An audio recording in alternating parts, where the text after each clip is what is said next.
Hello students, welcome to the Sunrise Classes. आज का हम लोग का टॉपिक है विश्व के ज्वालामुखी।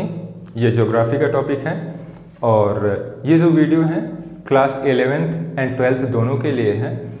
जो अपने बोर्ड के एग्ज़ाम की प्रिपरेशन कर रहे हैं उनके लिए भी, प्लस कम्पिटेटिव एग्ज़ाम के लिए तो बहुत ही इंपॉर्टेंट है। सो स्टार्ट किया जाए। यहाँ पे कुछ शब्दावलियाँ लिखी गई हैं जो वोल्केनो से रिलेटेड है।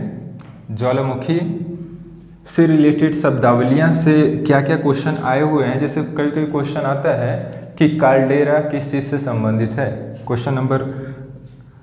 क्वेश्चन तो कई हैं, साथ साथ में उसको भी हम लोग देखते चलेंगे। काल्डेरा वर्ड आ गया कि किस चीज़ से संबंधित है। अब एग्जामिनर क्या करेंगे, इसमें ऑप्शन आपके 3-4 देंगे कि यह एक साइक्लोन का नाम है, ठीक है, या तो ये किसी जो है देश का नाम है, ठीक, या तो किसी जलीय जीव या कोई नया स्पीसीज खोजा गया। मतलब आपको कंफ्यूज करने के लिए काफ़ी कुछ ऑप्शन रहेंगे। सो यहाँ पे ज्वालामुखी में जो शब्दावलियाँ हैं ये काफ़ी इंपॉर्टेंट रोल है। देखते हैं क्या क्या है। नंबर 1 बैथोलिथ लिखा हुआ है। बैथोलिथ क्या होता है इसको जानिए। यदि हम लोग जो है अपनी क्रस्ट की जितनी लेयर होती हैं अर्थ सरफेस की, ठीक है, मेंटल, ठीक है, क्रस्ट है, मेंटल है, उसके बाद क्रोड है, कोर जिसको बोलते हैं, ठीक। अब लेयर्स ढेर सारी हैं। अगर आप देखोगे जैसे जैसे नीचे जाते हैं टेम्परेचर बढ़ते जाता है। सो जो यहाँ पे द्रव रहेंगे, जितने भी मटेरियल होते हैं और जितने एलिमेंट होते हैं वो सभी लिक्विड फेज में कन्वर्ट हो जाते हैं। तो कुछ नीचे जाने पे जैसे कुछ डाटा आपको, जैसे इम्पॉर्टेंट तो नहीं है बट 32 मीटर यदि आप अंदर जाओगे तो 1 डिग्री टेम्परेचर बढ़ जाता है, ठीक है। तो इस तरीके से आप आइडिया लगा सकते हो कि मीटर वाइज जाने पे टेम्परेचर कैसे बढ़ता है। यहाँ पे कुछ मेटल होंगे और एलिमेंट होंगे जो लिक्विड फेज में कन्वर्ट हो जाते हैं, जो मैग्मा कहलाते हैं, ठीक है। तो ये अर्थ का सरफेस है और ये जो पूरा कलेक्शन होता है मैग्मा का वही बैथोलिथ कहलाता है। तो इसी को लिखा गया सिंपल लैंग्वेज में कि पृथ्वी की सतह के भीतर मैग्मा भंडार, ठीक। तो पृथ्वी की सतह के भीतर मैग्मा के भंडार को बैथोलिथ बोला जाता है। नेक्स्ट वन देखिए, क्रेटर क्या होता है। जब जब इनका जो है कॉन्सेंट्रेशन बढ़ने लगेगा और एक वॉल्यूम फिक्स रहेगा तो प्रेशर बढ़ने लगता है। इससे होगा क्या कि ये सरफेस को जहाँ पे पॉसिबिलिटी होगी क्रैक करते हुए बाहर आना शुरू करेंगे और वो कंडीशन होती है वोल्केनो का निर्माण का। सो इस तरीके से अगर देखा जाए कि बैथोलिथ किस तरीके से प्रेशराइज्ड होने के कारण सतह के बाहर आता है और ज्वालामुखी का उद्गार होता है। उसमें क्रेटर वर्ड की बात करेंगे तो जब ज्वालामुखी का विस्फोट होता है तो सबसे ऊपरी मुख भाग को क्रेटर बोला जाता है, ठीक है। आप इसको ऐसे मैप बना के, डायग्राम बना के लिख सकते हो कि ये अपना जो है क्रेटर वर्ड है, ठीक है। क्वेश्चन आता है कि क्रेटर क्या है, तो ज्वालामुखी उद्गार के समय मुख भाग को क्रेटर बोला जाता है, ठीक। तो यही लिखा हुआ है ज्वालामुखी का बाहरी उद्गार मुख, ये हो गया। नेक्स्ट वन डाइक क्या होता है। डाइक कई बार क्वेश्चन आता है कि है क्या। यदि बैथोलिथ भंडार की बात करेंगे सतह के भीतर, तो कहीं कहीं ये ऐसा तो है नहीं कि प्रेशराइज होके जो है तुरंत जो है ज्वालामुखी उद्गार हो ही जाएगा। कई वर्ष लगते हैं, कई 100 वर्ष भी लग सकते हैं। तो कभी कभी ऐसी स्थिति आती है कि सतह के भीतर ही ये जो है गुंबद के आकार की टोम साइज में इस तरीके से देखने को मिलता है। कहीं देखेंगे तो फिर वहाँ पे ऐसे देखने को मिलेगा।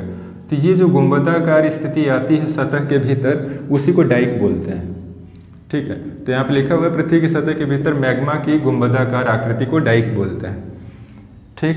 अच्छा, ये डाइक से रिलेटेड आपको कई जगह कई डेफिनेशन लोग बताते हुए मिल जाएंगे, लेकिन जो इसकी एग्जैक्ट और सबसे सही डेफिनेशन है यही है कि सतह के भीतर मैग्मा की गुंबदाकार आकृति को डाइक बोलते हैं। नेक्स्ट है मैग्मा।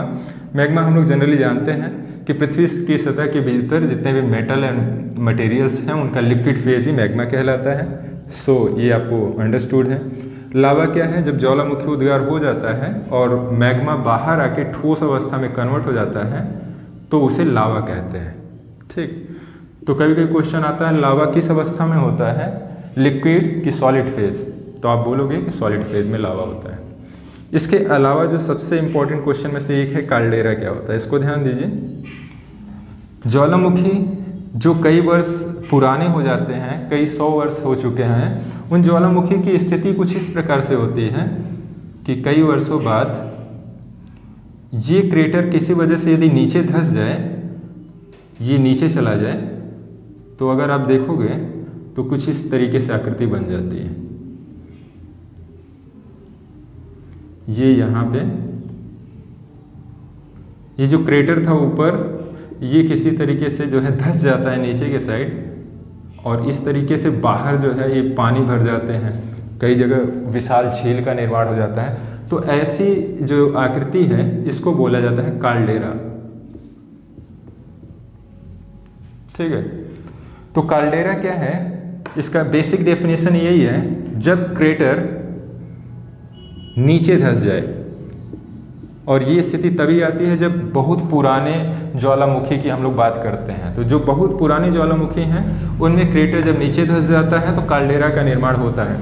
इसी में क्वेश्चन और आप नोट करेंगे ब्रैकेट में पूछा जाता है काल्डेरा का व्यास जो है सामान्य ज्वालामुखी से ज़्यादा होता है कि कम होता है। तो इसका व्यास यदि आप देखेंगे तो यहाँ पे व्यास तो इससे बढ़ ही गया ना, ये सर्कुलर जो शेप है ऊपर का, तो इसीलिए काल्डेरा का व्यास क्रेटर से हमेशा ज़्यादा होता है। सो ये अंडरस्टूड हो गया। लास्ट में टेफ्रा वर्ड बस इतना है कि इसको दिमाग में रखिएगा कि टेफ्रा वर्ड जो है ज्वालामुखी से रिलेटेड है। होता क्या है, जब ज्वालामुखी उद्गार होता है तो कभी कभी ठोस अवस्था में भी चीज़ें कई निकलते हैं। तो ठोस अवस्था वाले पदार्थ जो निकलते हैं ज्वालामुखी के थ्रू, उन्हें टेफ्रा कहा जाता है। ठीक है, और टेफ्रा जनरली ज्वालामुखी में तभी निकलता है जब एक लंबी सीरीज हो, जैसे एक ज्वालामुखी उद्गार के साथ कई सीरीज में वहाँ पे विस्फोट हो रहा है, तो उस समय ठोस अवस्था में भी पृथ्वी के भीतर से पदार्थ निकलते हैं जिनको टेफ्रा बोलते हैं। लास्ट में 2 क्वेश्चन और हम लोग कवर करेंगे। बोला जाता है कि वह कौन सा क्षेत्र है जहाँ पे ज्वालामुखी उद्गार नहीं होता है कभी, तो बाल्टिक सागर। ये बाल्टिक सागर आपको इंग्लैंड के ऊपर दिख जाएगा मैप में। ठीक है, और क्वेश्चन है कि कौन सा महाद्वीप है जहाँ पे एक भी ज्वालामुखी नहीं है, तो आंसर आपका होगा यूरोप महाद्वीप। ठीक है, तो इस तरीके के कुछ क्वेश्चन कवर हुए। लास्ट में एक क्वेश्चन और कराएंगे हम लोग। क्वेश्चन ये है कि ज्वालामुखी उद्गार के समय सबसे ज़्यादा मात्रा में कौन सा उसमें से उद्गार होता है, तो 80% उसमें जलवाष्प होता है। ठीक है, तो ये आपका एक क्वेश्चन हो गया, और बाकी 20% जो है उसमें मैग्मा होगा एंड अदर धूलकण होंगे, कार्बन डाइऑक्साइड होगी, कार्बन मोनोडाइऑक्साइड होगी एंड सल्फर डाइऑक्साइड भी होगी। तो इस तरीके से आपको पता चल गया कि कुछ क्वेश्चन। अब हम लोग नेक्स्ट जो देखेंगे सभी ज्वालामुखी के प्रकार देखेंगे और उनके नाम देखेंगे और स्थान देखेंगे वर्ल्ड में कहाँ कहाँ पे हैं। सो इसको मिटाया जाए, स्क्रीनशॉट ले लें। अब ध्यान दीजिए, ज्वालामुखी के प्रकार से रिलेटेड जानते हैं क्या क्या हैं। 3 प्रकार के ज्वालामुखी होते हैं। पहला जागृत ज्वालामुखी, पॉइंट 2 प्रसुप्त ज्वालामुखी या जिन्हें सुसुप्त भी बोला जाता है, और लास्ट में तीसरा टाइप है शांत ज्वालामुखी। पहले में देखे जाए कि कौन कौन से ज्वालामुखी हैं और कहाँ कहाँ पे स्थित हैं। सो ध्यान से देखिएगा। नंबर 1 लिखा हुआ है मोनोलोवा ज्वालामुखी। ठीक, इसका जो है अगर लोकेशन की बात करेंगे तो ये हवाई द्वीप में है जो कि यूएसए के अंतर्गत आता है। ठीक है, तो हवाई द्वीप ये आपको अगर मैप में देखना है तो कुछ इस तरीके से अगर आप देखोगे, अगर वर्ल्ड मैप की बात करेंगे और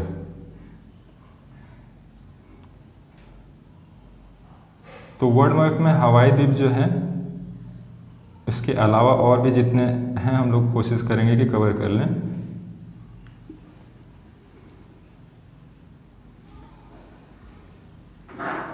ठीक, ध्यान दीजिए, ये नॉर्थ अमेरिका है, ये साउथ अमेरिका है। अब यहाँ पे जो है ये हवाई द्वीप का हिस्सा यहीं पे पूरा।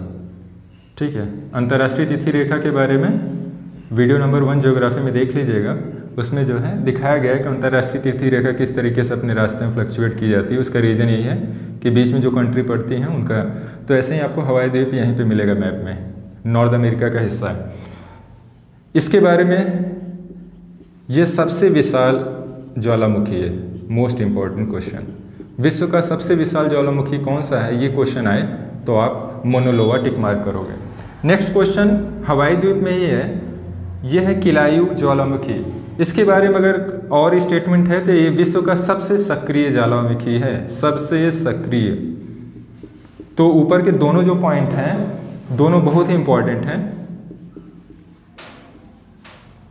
ठीक। किलायू ज्वालामुखी में हमेशा जो है जागृत कंडीशन यहाँ पे होती है, हवाई द्वीप में ये भी स्थित है। तो सबसे सक्रिय ज्वालामुखी विश्व का है तो इसको टिक मार्क करेंगे। नेक्स्ट वन तीसरा स्ट्रोम्बोली है, लिपारी द्वीप में है, भूमध्य सागर। मैप में यदि आप देखोगे तो यहाँ पे भूमध्य सागर है पूरा ये, ठीक है। तो ये भूमध्य सागर की पूरी कंडीशन है मैप में। ये इटली के पास में लिपारी द्वीप समूह पड़ता है। सो इसकी स्थिति केवल पता कर रहनी चाहिए और इसको लाइट हाउस ऑफ मेडिटेरियन सी भी बोला जाता है, ठीक। मेडिटेरियन सी मतलब भूमध्य सागर। लाइट हाउस, स्ट्रोम्बोली ज्वालामुखी एक तो जागृत ज्वालामुखी है और रात के समय यदि देखा जाएगा भूमध्य सागर में दूर से तो जैसे लगता है कि कोई रूम है या मकान है, लाइट हाउस है और वहाँ पे लाइट ऑन है, तो इसीलिए इसको एक उपमा दी जाती है लाइट हाउस ऑफ मेडिटेरियन सी। ये भी काफ़ी इंपॉर्टेंट है। नेक्स्ट वन कोटापेक्सी है, ये इक्वेडोर में है। इक्वेडोर यहाँ पे है साउथ अमेरिका में, ये कंट्री यहीं पे पड़ती है, ये पूरा इक्वेडोर ही है यहाँ पे। वहाँ पे माउंट कोटापेक्सी है और इसके बारे में स्टेटमेंट और है, ये सबसे ऊंचाई पे स्थित ज्वालामुखी है। सबसे ऊंचाई पे स्थित ज्वालामुखी की बात होगी तो कोटापेक्सी हम लोग याद रखेंगे, और सबसे विशाल की बात होती है तो मोना लोआ, ठीक। इसके बाद माउंट इरेबस की बस लोकेशन ध्यान दीजिए, अंटार्कटिका महाद्वीप में ये स्थित है। आपको ध्यान होना चाहिए कि अंटार्कटिका साउथ पोल में पड़ता है और वो सभी ध्रुवीय हिस्से हैं, वहाँ बर्फ जमी रहती है। तो इंटरेस्टिंग चीज़ है कि वहाँ पे भी ज्वालामुखी पाया जाता है। कौन सा है, माउंट इरेबस। इसी को एयर बस भी कहीं कहीं लिखा होता है बुक में, वो बस उसको प्रोनाउंसिएशन की तरीके से लोग करते हैं इंग्लिश में। तो इरेबस ज़्यादा अच्छा है और एनसीईआरटी में यही दिया गया है। लास्ट में कुछ हैं जो अभी तक एग्जाम में आए नहीं है बट इम्पॉर्टेंट हैं। यूएसए में सभी पढ़ते हैं, माउंट रेनियर है, शास्ता पर्वत या माउंट शास्ता है, और एक है हुड पर्वत। तो ये तीनों यूएसए में पड़ता है और सभी जागृत ज्वालामुखी के उदाहरण हैं, ठीक है। एक लास्ट में भारत में एकमात्र ज्वालामुखी पाया जाता है जिसको बैरन द्वीप बोला जाता है। ये अंडमान निकोबार द्वीप समूह के पास में पाया जाता है। ये इंडिया की कंडीशन यहाँ पे है और यहीं पे बैरन द्वीप पाया जाता है। सो सबसे इम्पोर्टेंट जागृत ज्वालामुखी के सभी आपको पर्वतों के नाम याद होने चाहिए और उनसे रिलेटेड कुछ डाटा जो हैं वो भी याद होने चाहिए। आप नोट्स जरूर बनाएं बढ़िया से इस पर। सेकेंड में देखा जाए प्रसुप्त ज्वालामुखी, इसमें नंबर 1 है वेसुवियस, ये इटली में स्थित है। इसके बारे में बस इतना ही जानिए, केवल लोकेशन। फिजियामा जापान में है। क्राकाटोआ की बात करेंगे, इंडोनेशिया में है। इंडोनेशिया है कहाँ पे, तो यहाँ पे जो आपको दिख रहा है मलेशिया यहाँ ख़त्म होता है, उसके बाद एक सुमात्रा व जावा और एक आइसलैंड है, ये तीनों को मिला के इंडोनेशिया टोटल कंट्री बनती है, ठीक है। तो यहाँ पे क्राकाटोआ नामक ज्वालामुखी है जो कि प्रसुप्त ज्वालामुखी का उदाहरण है। लास्ट में भारत में एकमात्र प्रसुप्त ज्वालामुखी नारकोंडम द्वीप है और ये अंडमान निकोबार के पास पाया जाता है। सो प्रसुप्त में बस इतना ही है, टोटल 4। लास्ट में देखते हैं शांत ज्वालामुखी या साइलेंट वोल्केनो की बात करते हैं। पॉइंट 1 पोपा ज्वालामुखी जो म्यांमार में स्थित है। पॉइंट 2 ईरान में 2 ज्वालामुखी है जो दोनों शांत ज्वालामुखी का हिस्सा है, जिसमें पहला है कोह सुल्तान और दूसरे का नाम है देवबंद, ठीक है। लास्ट में कलिमंजारो, ये काफ़ी इंपॉर्टेंट है और ये साउथ अमेरिका में चिली कंट्री है। चिली कंट्री कुछ इस तरीके से है, यहाँ पे यहीं पे एंडीज पर्वतमाला पड़ती है। इसके एंडिंग में एकदम साउथ में पड़ता है कलिमंजारो। ये तो जो है कलिमंजारो, ये एकांका गुहा की हम लोग बात कर रहे हैं, ठीक है। कलिमंजारो ये अफ्रीका में पड़ता है, अफ्रीका महाद्वीप में, ठीक है। तो अभी फिलहाल मैंने जो जानकारी दी एकांका गुहा से रिलेटेड था बाय मिस्टेक। तो कलिमंजारो जो ज्वालामुखी है ये अफ्रीका महाद्वीप में पड़ता है, ठीक है। तो ये टोटल आपको जानकारी होगी कि कितने टाइप के हैं और क्या क्या है। सो ज्वालामुखी चैप्टर में बस इतना ही रहेगा, तो इसको आप ध्यान से पढ़ें, काफ़ी इंपॉर्टेंट चैप्टर है। सो अभी तक के लिए इतना ही। Thank you for watching.